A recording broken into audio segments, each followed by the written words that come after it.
政治消息来看，咱的国军又搁逼出有中国的间谍，有一个去互开除的前海军卸任的上兵，是去互中共的特工吸收去。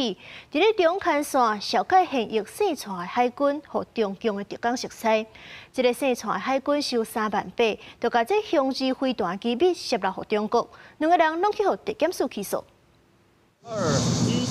今年7月汉光演习，总统赖清德去海军海防大队战术基地巡视，现场部署兄弟泛滥飞弹，家己摆出来向山顶停型飞弹，展现咱峰会战略。不过最近却传出海防大队有士兵互中共吸收。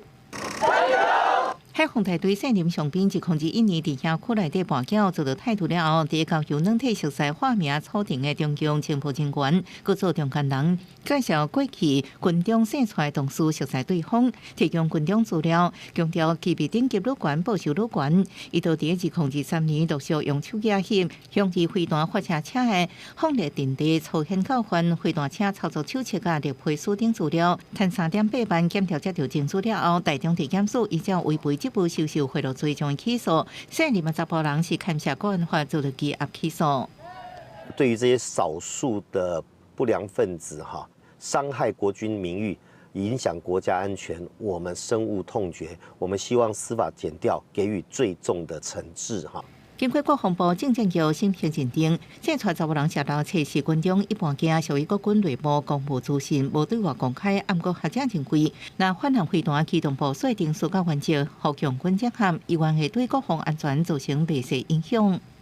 等于让敌人、让中共了解你未来的海锋大队的雄2飞弹，如果要机动部署你有相关的什么样的程序你甚至你的路线。或者是你部署地点的选择等等，它可以用这个飞弹、远程火箭，